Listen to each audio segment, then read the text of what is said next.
Hello, Rebecca. Welcome to Awaken and Align.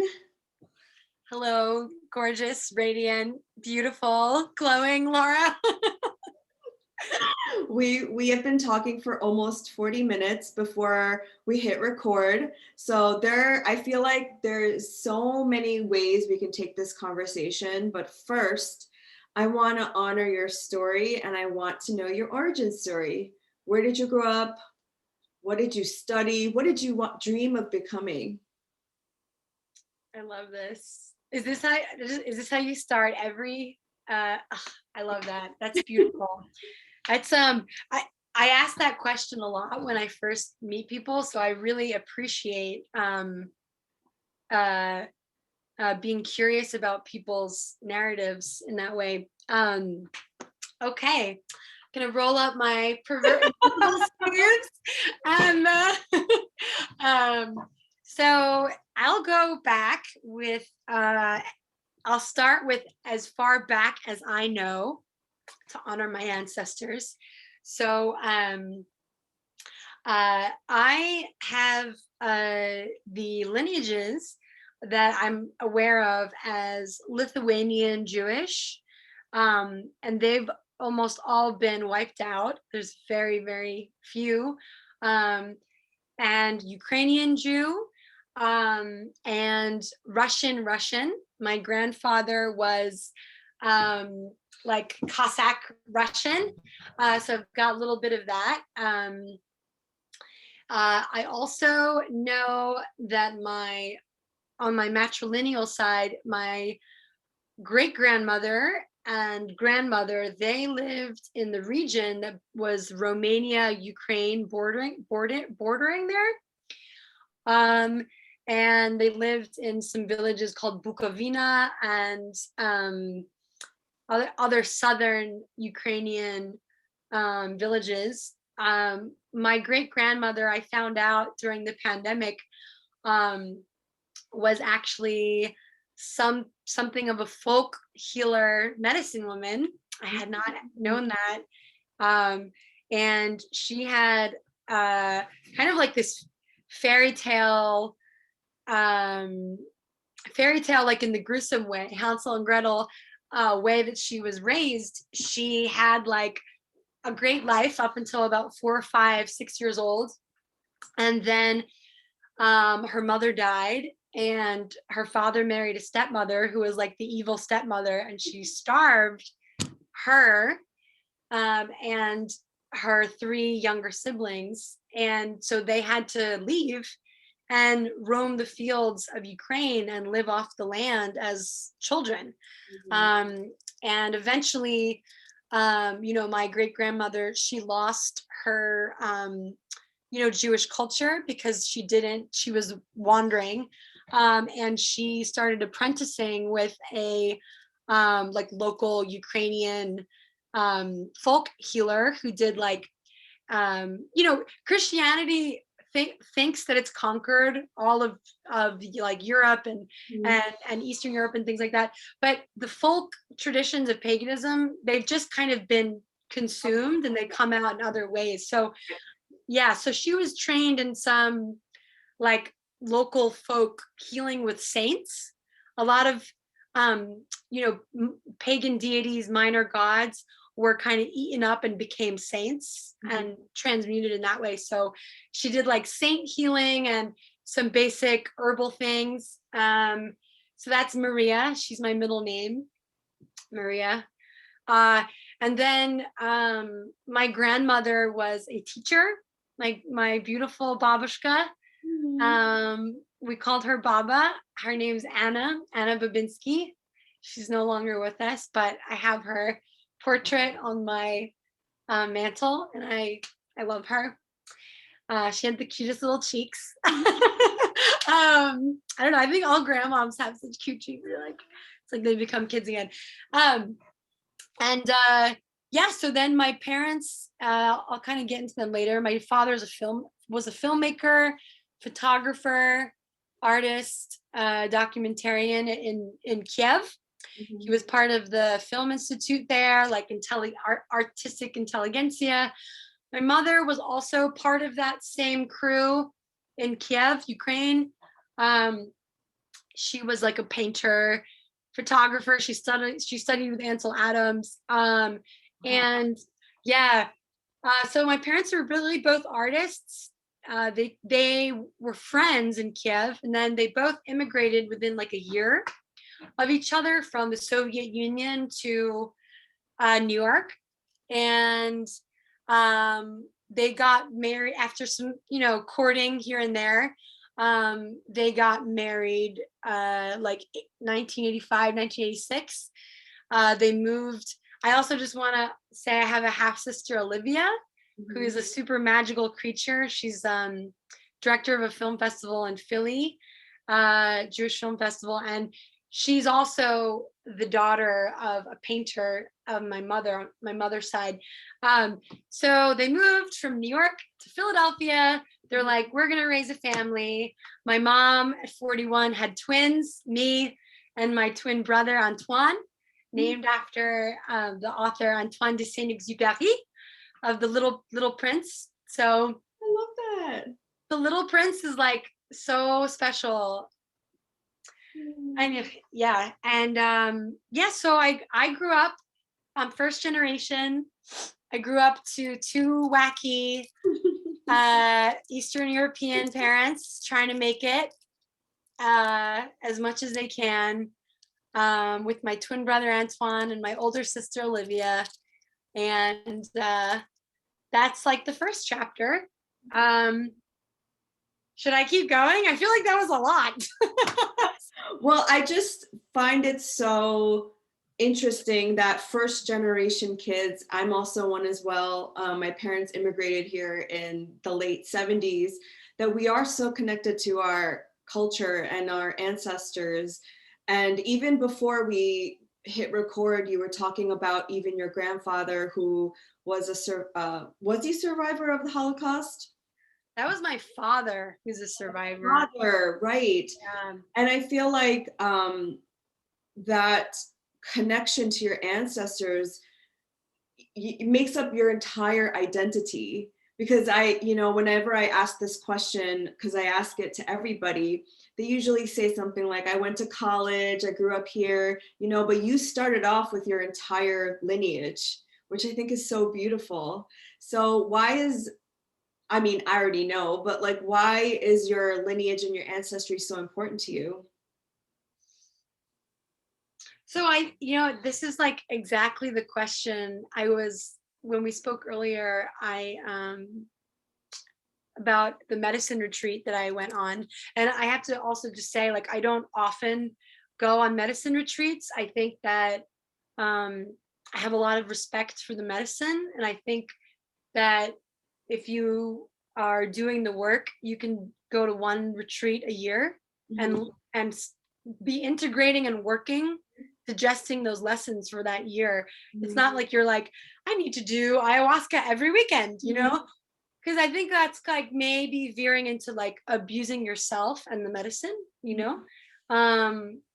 because it's not like we have infinite resources, right? Like, so I just want to acknowledge and pay respect to that. But I asked, I got in a really particularly intense argument with my father about a week ago, and it came as a surprise to both of us because we were so close again.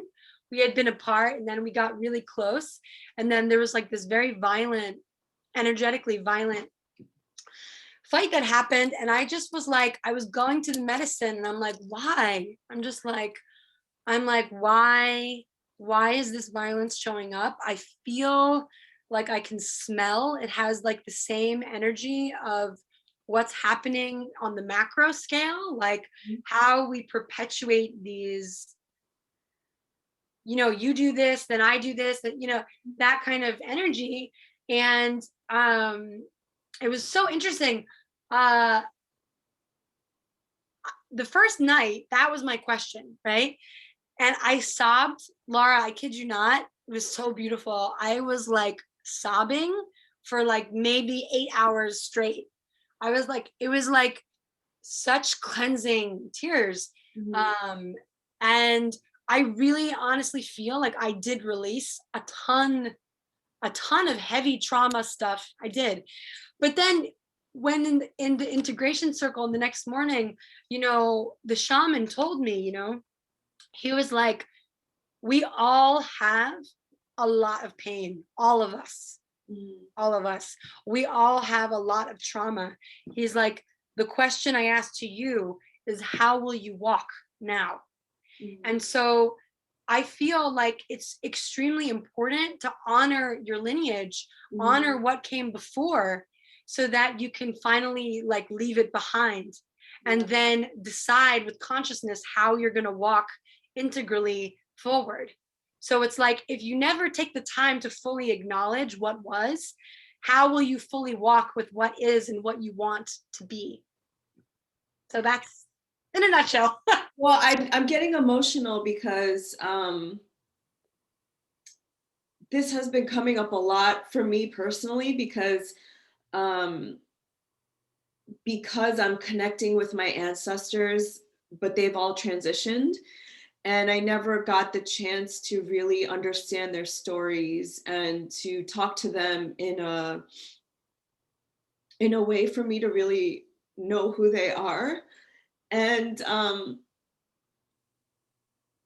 as I'm connecting, I never cry like this on a podcast, but you just hit something in my soul because I'm connecting with them energetically. So I'm just asking them, what is it that I'm clearing?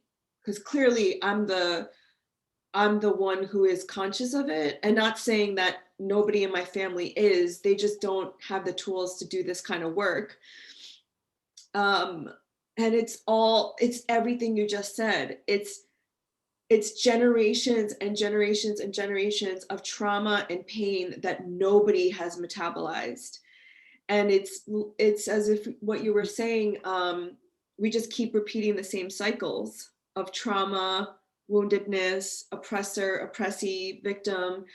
And when I think about that, it overwhelms me because I'm like, ah, I only have this lifetime. But you know, we move through time and space, and there's no such thing as time. But I think that that is at a macro level what's happening in our collective consciousness right now is that everybody is in pain and nobody's listening to each other and nobody knows exactly how to give space to the pain and the trauma.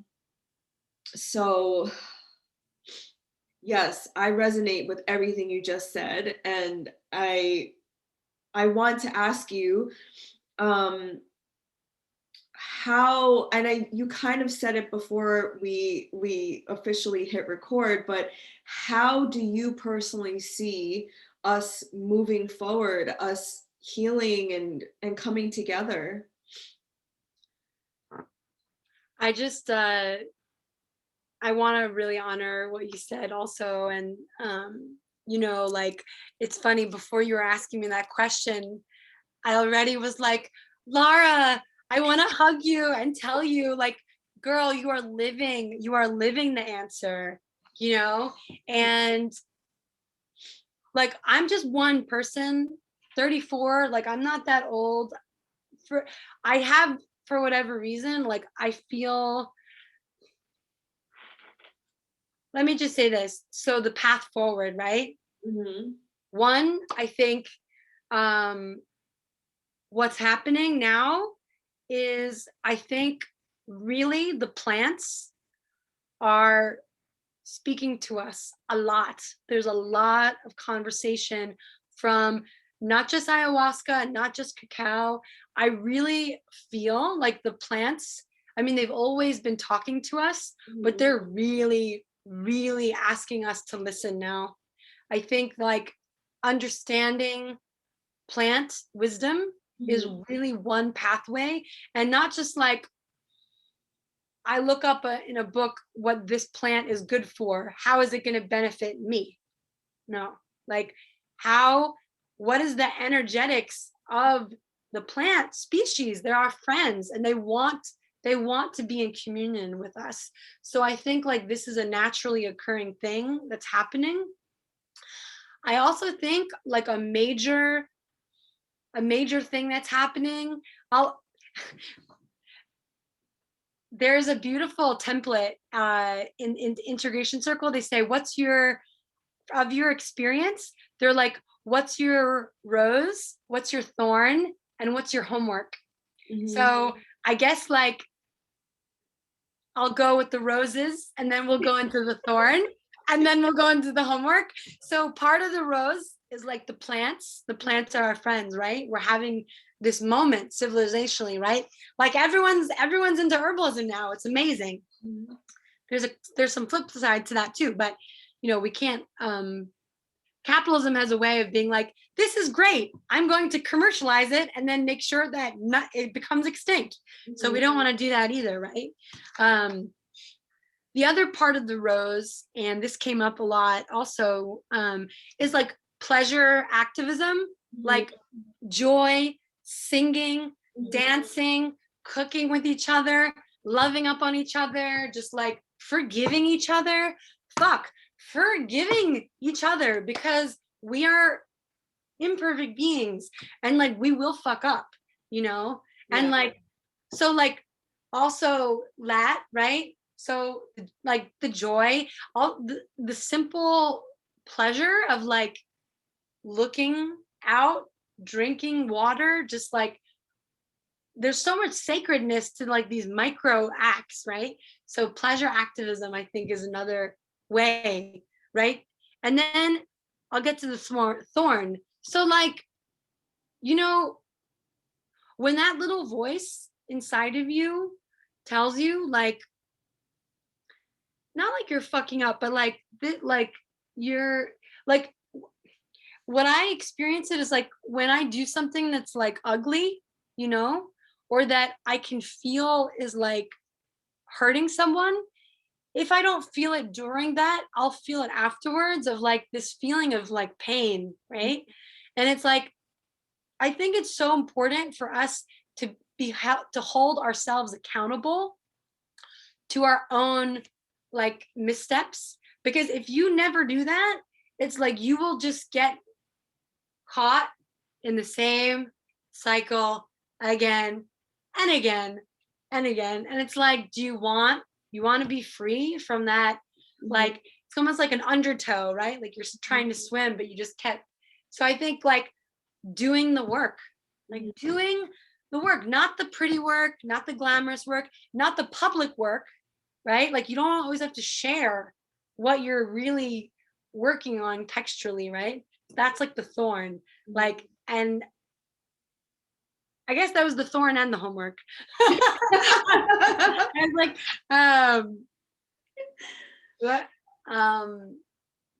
yeah, and then like, I guess another thing just to think about, like, if you do something that like hurts someone or hurts yourself, like immediately for like hold yourself accountable, but like move on. Because like if you just are like beating yourself up, right, you're still caught in that undertow. So I think like plants, joy and community, pleasure activism, and like fucking showing up to your life, I think that's where it's at. Yeah. What you just described takes a lot of self-awareness though, which, I feel like is a skill to acquire. Not all of us are there yet, but hopefully we can lead by example. So actually you have so many talents. You worked at the assemblage as an elixirologist. You used to make drinks, and I think that's where I met you. I attended the cacao circles at the assemblage, and somehow we met through that channel. You also do dance, some sacred dance, art, divination. You work with plants.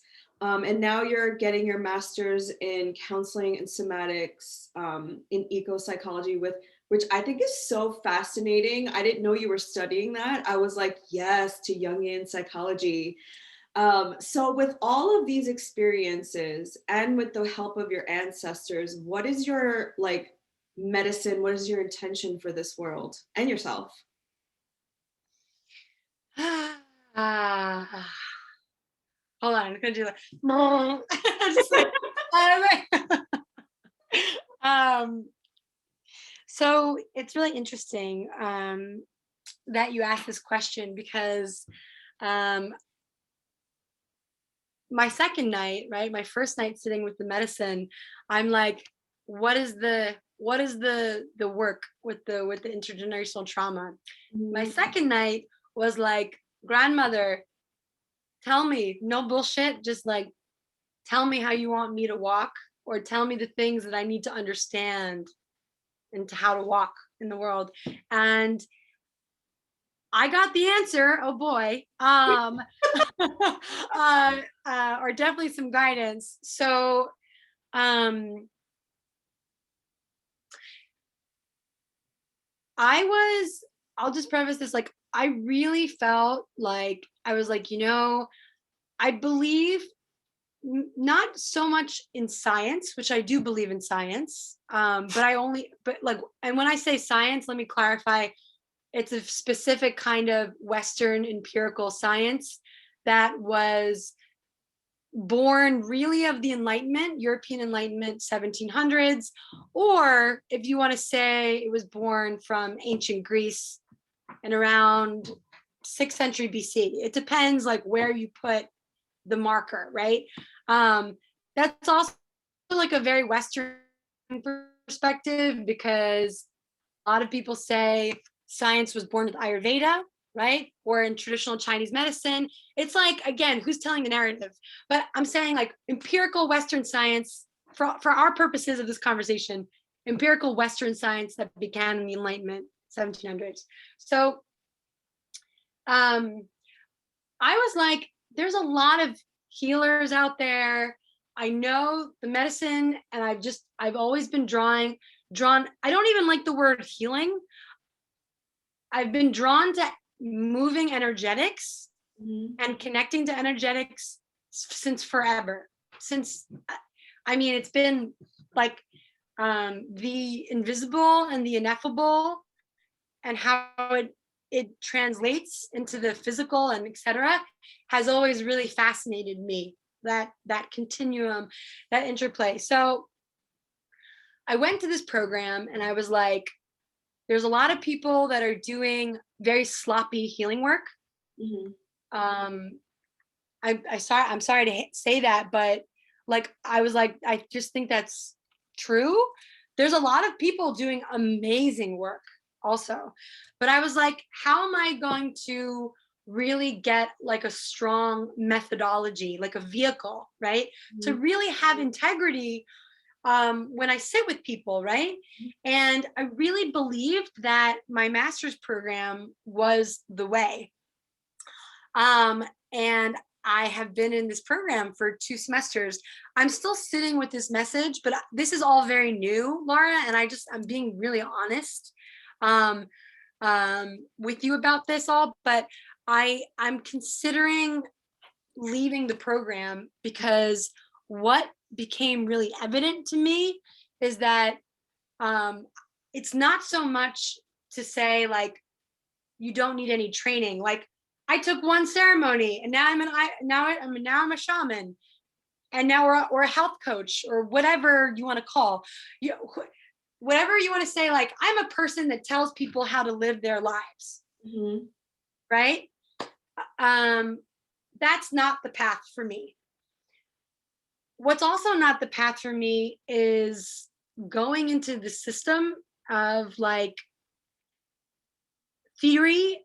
It's a lot of mental work, and a lot of the work, even in somatics and eco psychology, it's really remaining here. And the ayahuasca told me that that's also not the way. It's also not the way, and that the system of patriarchy that is very mired in the industry. It's an industry of psychology, psychiatry, counseling, all of that. that's also not the way forward. That's not the regenerative, reciprocal way forward. Mhm. And I just received information that I need to go and just find my own way to embody the old ways. Mhm. And honestly, I don't know what that path looks like. And I will let you know as it evolves. But it feels like a pretty, at least a 1 to 2 year Mhm. path of exploration. And that's kind of where I'm at. It's kind of a vulnerable space because, like, I wish I could say, I love my program. I'm learning so much. I'm going to be a psychologist. It's great, and that was my intention. But I think I just got to be honest. And that's not to say I have learned an incredible, like, the neuroscience Mhm. now of trauma is fucking amazing. Like, they really have learned how to get humans out of their reptilian brain, right? Reptile brain, mammalian brain, prefrontal cortex. They've learned, like, EMDR Mhm. gets you out of your reptile fight, Mhm. flight, or like fawn, which Mhm. is an interesting response as well. Women do this a lot, Mhm. fawning. Um, so, like, I learned a lot, and I'm definitely still sitting with the decision of whether to continue the program or not. But yeah, the path forward is about embodiment, Mhm. studying humility and the old ways. And um, I have a few little hunches of how to get there, but I think it's going to be a highly irregular path. Thank you so much for being honest. I actually interviewed Mary Lucien from Mujer Medicine, and her episode comes out today. But she also went to get her degree in psychology, and she stopped in the middle of it because she had the same epiphany as you did. So there's a lot of synchronicities in your story. But she came to the conclusion that, exactly what you said, the founders of psychology were white cisgender men who are part of the capitalistic patriarchal society, and it strips away intergenerational trauma and oppression, and also the idea of collectivism, because our Western modern society is all about the individual. And I also got my master's in psychology, and that's where the disconnect was for me, was the embodied experience and getting it out of the mind.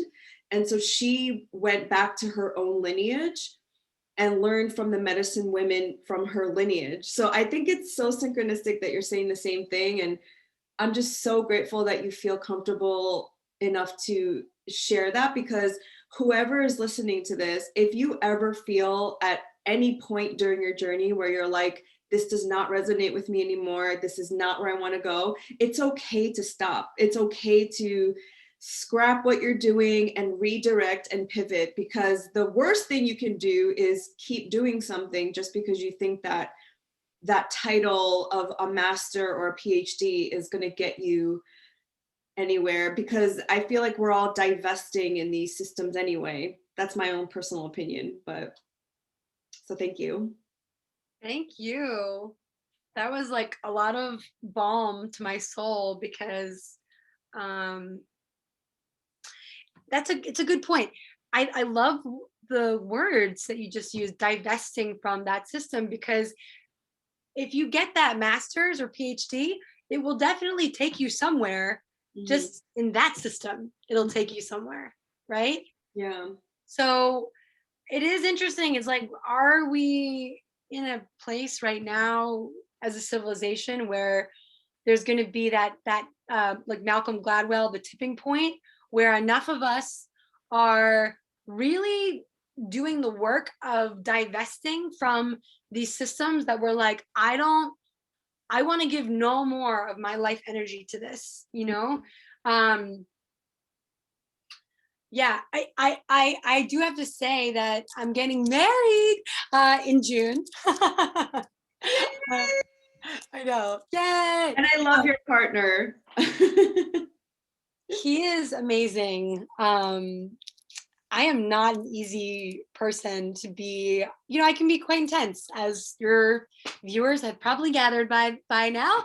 Um, um, and yeah, he's incredible. His Noel is the wind, Mm. hummingbird. Eek. So he's like super open, Mhm. and I'm like, huh, I like, so it's like it's a good balance. He's like, open up, bitch. He's like, let it go. And I'm like, babe, you gotta stand your ground. It's like, you gotta, so it's like we do that for each other. It's really beautiful. But you know, we do, I think, have the soul contract that we want to have kids. And I told him, I'm like, before the kids, or whatever blessings come, I need to go and find some real witches. And I'm not talking about someone that does one ceremony on Instagram and they're like, I'm a witch. It's like, okay, sure. I'm talking about people that are not going to be easy to find, and I'm like, that is who I need to go find. And I don't know how I'm going to find them, but I know that I will. And I was like, I need to do that for probably a year and really correct. Again, like, I believe very much that if you are planning on having children, whatever energetics you have, like, if you, whatever real things that you have, like, you address or you haven't addressed, they will get passed on. So I'm like, I have to do a lot more energetic hygiene, from top to bottom, and before I feel comfortable passing that on, So Rebecca, have you been listening to my conversations? Because the synchronicity is just insane. I literally came out to my mom during Aries season, so very recently, that I'm a cosmic witch. And people listening to this might be like, why is that such a big deal? It's because I grew up in the Christian church, and my mom is still very much in the Christian church, and witches are considered like devil worship. It's very evil. And I told her that it's not, the word witch is not what you think it is, because it's been because of the patriarchy and the capitalistic structure. You think of it as devil worship and as of evil, but I'm reclaiming this word because witches actually were independent women who used their own power to guide their life. That's what that means. And I literally had on Michelle from Holistism yesterday, and we were talking about witches too, because she's Italian, from the Italian lineage, and she's retracing her witchcraft from Italy. And how her grandma and her family uses like herbs and salt and things like that for witchcraft and protection. Yes, exactly, for protection. And she recommended all of these books for me. Do you know Sylvia Federici? She writes a lot of books about witchcraft. Yeah. I can go, I'm like looking at my bookshelf. Where's my book on that? So she was telling me that back in like Europe, which you probably know this history, where all of this witchcraft, where the colonization started happening in Eastern Europe and places like Italy and Spain, where because of Catholicism and capitalism, all of the witches were burned basically, and all of the native spirituality was taken away from them. And she believes, and I believe as well, that's why a lot of white people in America don't have their own spiritual practices, because they were taken from them like many generations ago. So they're kind of like lost in, what is my roots, what is my spirituality, what is my ancestry, because they don't know, because it's been taken away from them. So I really do implore all of the listeners, if you are white presenting or you identify as being white, to look in your ancestry, like, where did your ancestors come from, and maybe they're witchy practices to reconnect yourself to that spirituality. Anyway, I'm sure you have a lot to say about this, so I'll leave it up to you. No, I love that. It's funny because I mean, her brand is quite awesome. So I got to check that out. She does a lot of great stuff. Um, yeah, I mean, I think it's interesting because when we were talking about that Facebook post, I wrote, I think the day before, I wrote like all of this is a crisis of belonging. Mm-hmm. And I feel like honestly, I was meditating on this, and it feels particularly like white supremacy is definitely a crisis of belonging, where it's like there it's a clinging to I'm white and it means something, god damn it, you know, like like white power is important and we're not letting it go, like go America, you know. And it's like that energy, right, is totally the energy of someone deeply in turmoil and uncertain, right? Of like, because those who actually have power never have to hold on to it or grasp it or fight Or for it say it. or say it, right? Yeah. So it's like, really, it's like what they're saying when they say white power is they're saying white weakness, Mm-hmm. right? Wow. So I think like, I think I will also say, like, it's not just white, like white people. And I also hate, like, I kind of hate the word white, black, like we come from people, we come from tribes, like none of us are like white, you know what I mean? None of us are like black or yellow or red, you know what I'm saying? It's like we come from like Taino or like Celtic or from the ancient kingdom of Kievan Rus, like, you know what I'm saying? Like words are powerful also, like how you invoke them. And it's not just white people that have been stripped of their indigeneity, of their indigenous soul. It is true that I think in European countries, that schism from the indigenous soul happened a while ago, just because of the nature of Judeo-Christianity. Before, you know, Judeo-Christian tradition was Judaism, Christianity, then Islam, right? And they all kind of evolved into each other. But before, like the roots of Judaism are actually like these Semitic tribes that worshipped pagan deities. You know what I'm saying? Like there's actually, it's so interesting this came up. But in ancient Mesopotamia, like 3000 BC, one of the facilitators told me the story that there was a snake goddess, and she was Gaia, feminine power, the goddess, you know, fecund, fertile, like giving all that stuff, right? And in 3000 BC, there's a male god. I can't remember his name. He's like a male sun god. And he basically, this myth is of a male sun god killing this snake goddess, right? Mm-hmm. Chopping her up into pieces and basically saying, it's our turn now. Mm-hmm. Okay. So that was like 3000 BC. So it's like, it depends how far back you want to go, but it's like they say, right? Like a lot of our modern culture actually has roots in ancient Mesopotamia and the ancient Hellenic world after that, Greco-Roman, blah, blah, blah, right? Like that, the Fertile Crescent. So I honestly think that because globalization has now spread Western culture to almost every corner of the world, it's not just white people that have been divorced of their indigeneity.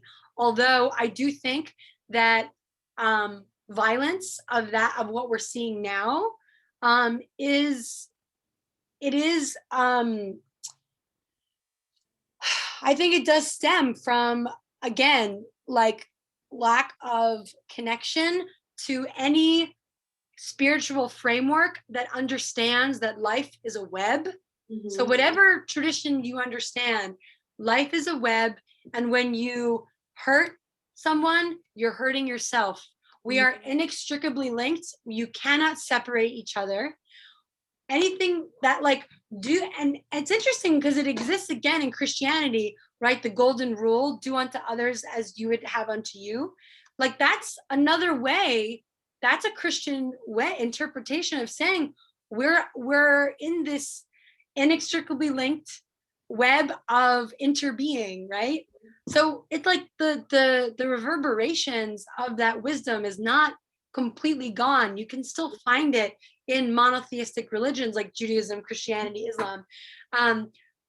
There was just one other point, tangent. Sorry, my brain's like, what was I going to say? Yes. Also, I just want to say, like, just because someone comes from a pagan tradition or from an ancient pagan tradition, it doesn't mean that there wasn't violence in those tribes. Like, we also should not fall into the spiritual trap of idealizing the past. Yes. Or like indigenous tribes, because some indigenous tribes were hella peaceful and some indigenous tribes were super vengeful. They were super warlike. So it's like, I think what this civilizational moment is asking us now is really to look at our entire history and like, what was the wisdom and the beauty from those past traditions that we need to translate into for our current moment, and not be like I'm a pagan witch from 6th century BC, you know, like and just copycat, you know, because it's like that's also a little dishonest, right? With what kind of world we're living with, that we're living with these incredibly powerful tools, like incredible karmic tax in one thing like this. Think about how many mountains were blown up to mine the metals, right? Like, and it's just really interesting, the whole thing, the whole shebang. Okay, I'm gonna stop talking now. No, you're tantalizing my brain because I'm like, this is like so interesting to me how you said that no matter what point in history we go back, there was some kind of loss of ingenuity. Is that the word you used? Indigeneity. Indigeneity. But I think 3000 BC, I think before then, though, there were more. So, I mean, I need to do more research, but I think there were more matriarchal and peaceful cultures. I do think that a culture and religion of the goddess is generally more calm, because women literally give life. They don't kill life. It's very hard to kill that which you've born. I feel like that's my appraisal. I could be wrong. So it's my gut instinct. Well, also they say that when women have power, when they have money, they're more willing to invest in other people and give their wealth out. So yeah, I think that I agree as well that at one point when the world was a little bit more peaceful, that it was the goddesses and the feminine archetype that were the leaders. And I don't know at what point that changed, but I think that's why today in 2021, the feminine is here to kind of put things back into balance. And that's why I feel that because we've gone so astray to what people would call like the wounded masculine or the toxic masculinity, we almost have to go very extreme to the feminine to put it into balance. And actually, originally when I wanted to have you on, I wanted to ask you about the feminine, the masculine, and the animus and the anima and the lunar and the solar, because you were sharing such beautiful things during that circle. And I kind of want to go into that a little bit now. Like, what are your thoughts about that? And, you know, those words, divine feminine and masculine, are thrown around these days. What does that mean to you? Hmm. I love how um, you digest what I say and then you kind of formulate questions. It's really, really beautiful and symphonic, Laura. Have to transition somehow. I know you're so good at it. I'm trying to think.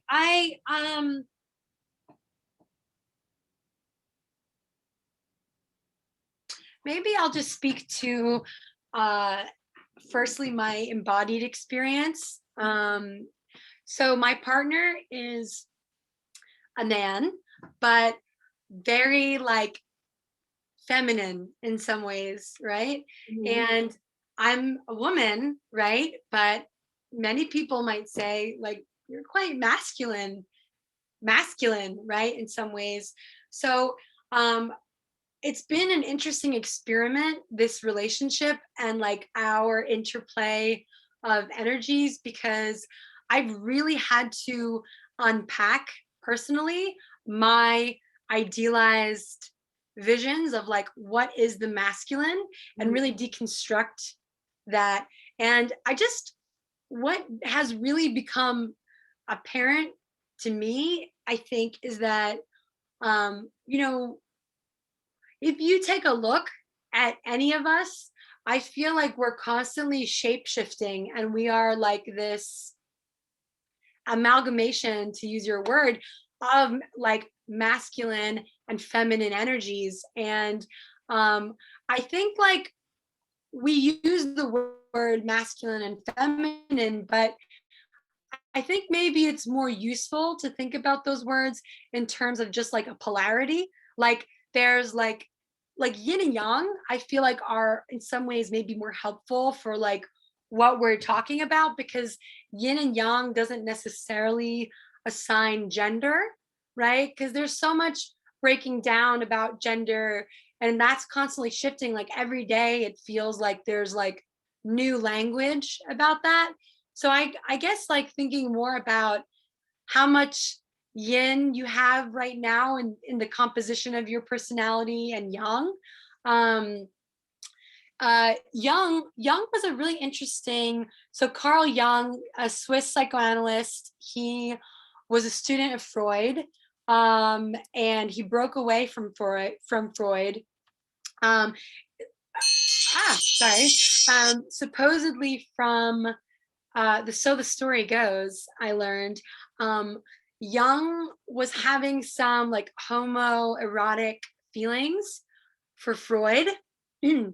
And it was like in the way that they discussed it during psychoanalysis, like I couldn't quite understand. Like Jung apparently was like feeling very confused Mhm. about, he really viewed Freud as like a paternal father figure, and he was like experiencing some homoerotic feelings for him. So I think this kind of like in some way produced a schism Mhm. in Freudian versus Jungian psychoanalysis. These are the patriarchs of psychology, right? Um, and Jung broke off and he started developing like his own system of anima and animus, and the self and the various levels. So um, you and I, Laura, as we are biological women, right? Jung would say that inside of us is our animus, right? It's Mhm. our interior soul that is like masculine, like our divine masculine. And like that is usually modeled for better or for worse on kind of male paternal figures that we connected with from a young age, right? It's kind of a lot of it develops subconsciously, and the same is true vice versa in men. Like the divine feminine, or in some ways like the what's the other word people are using? Like toxic, the toxic feminine, Toxic the feminine. toxic feminine, divine feminine, toxic feminine. It's kind of like smorgasbord. So your anima inside of a man, right? A biological man, Mhm. that is the anima, right? That kind of composite also from these early maternal figures. So what do I have to say about that? I mean, I think it's a useful system. I kind of view everyone's theory as like a tool. Like it can be a tool that you utilize, or it can be a tool that you put on the shelf and you're like, I'm not going to use that right now. Mhm. I thought it was interesting. There was a certain Mayan energy of the day that was like the feminine that lives within the masculine. Mhm. And Florencia just asked me to facilitate. And I was like, oh, that's kind of like the Jungian anima animus, right? Feminine living inside the man. I'm like, let's go with that. So that's how that all came about. But, I think there's a lot of like, I think anyone who examines themselves and is like honest, it's like of course they can see that they're like a whole smorgasbord of energies, right? Like, and I think part of the medicine also of this civilizational moment is that, men are really asking themselves and each other and being forced to reckon with, like, well, what does the healthy masculine look like? Mhm. Right? So, like, that's in terms of we were talking about how the past, the intergenerational trauma, that's the stuff you got to deal with before you can walk forward. I feel like there's been a lot of calling out of like the toxic masculine, but I think there needs to be an equal emphasis on how men are supposed to walk now, Right. not just be like, you're you've done bad stuff. Like men are beautiful, right? So what does the healthy masculine look like? What is the healthy yang, the Mhm. protector? What does that look like? Mhm. I agree. And I think it's because as a society, as a collective, we've not really had that modeled for us. So we're all navigating these waters together. And even within myself, I've just because of the way I was raised and being a daughter of immigrant parents, I've had to kick in the masculine energy like hardcore. Like I had to feel like the protector for myself. And now I'm discovering the feminine and what that means. And when I heard the word feminine at first, I thought of it as being soft and like like passive and domicile, but now I'm finding that it's not. It's actually just as strong as the masculine energy, just in a different way. So yeah, I'm discovering that on my own at this moment. I love that. I feel I really felt that so much. Like, I just felt like I also growing up, with parents that, just like English maybe not being their first language. My parents speak English, but, like that feeling of like having to be a warrior from a very young age. I'm like, no one, that feeling of like, I have to defend for myself. I have to be strong for myself. I have to be strong for my family. Like the armadillo, like putting so much on my shoulders. And I'm so right there with you. I'm like, I really need to befriend, like, what is that, the true yin, like that. What, like, I need to be more humble and learn to listen, like really deeply listen to like all the animals and the plants and the energies that are trying to talk to us. Mhm. So I'm right there with you, and I would love some pointers. So Rebecca is talking about the armadillo because that is her Mayan Noel. For any of you who are like, why did she bring that animal in? Mine is I'm Kame, so I'm the owl. I know we were just talking about the owl, and the owl keeps following me around everywhere. Woo, woo, woo. um, so is there anything that I didn't ask you that you wanted to share? I really feel like you've allowed me to just blabber a whole bunch, and thank you for that. Again, it's just an honor to be invited into your space. And um yeah, I would just say, like, you know, maybe it's my Aquarian nature, or who knows what it is, but don't be afraid to be like, to say no, to Mhm. be like, a lot of people are caring about this, but I don't care about that.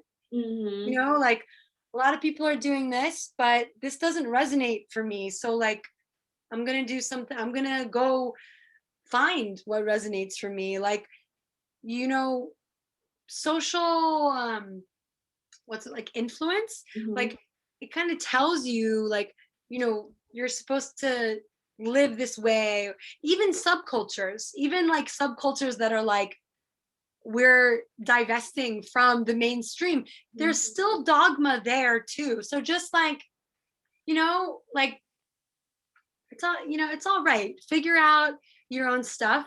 Each of you, whoever is tuning in, are just incredibly potent magical beings. And like, what's your magic? Mhm. On the same token, like, also, like, I just feel like the medicine for our moment is also humility. I Mhm. feel like just the levels of invisible and visible narcissism is just like really crazy. And like, we all could do with just a little bit of like grounding and like humility. Exactly. Well, I think from our entire conversation today, I feel that we're all rewilding back to our natural spirits, our natural being. And that is the true magic of life, is living with curiosity and just going towards where your heart is set on fire and what is calling you, not based on what anybody else is saying, but really what truly you want to discover and what you love. So I think that is the message that I got from our conversation. Um, and everything that you shared, even before we even recorded this podcast, I have a lot to think about. And I'm just so grateful for your medicine and your friendship. So if people want to learn more about you and what you offer, how can they find you? um, Or not find you? or not find me. I know. I was like, how could you not find me, right? um Yeah, I mean, you can find me on Facebook on the Book of Faces. You can find me on there as Rebecca Antsis. You can find me on Instagram, and there's house _of _Fumea _Vulcan. Um, and just to explain what that means, I made that as my I had a theater company in Arizona like 10 years ago. I'm dating myself here. And it basically just means house of the rising woman, of the volcanic woman. So I really connect very much that we're living in a time of the volcanic feminine rising. Hello, love. So yeah, you can find me there, and just reach out. I am soon. I live by the beach, so I'm soon going to be doing some pretty special circles again. But I'm waiting for the right time Mm, to so I can bring my fullest medicine. yes. I'll let you know. I'm so excited for those. Well, thank you so much, love. Thank you Thank for your you. wisdom.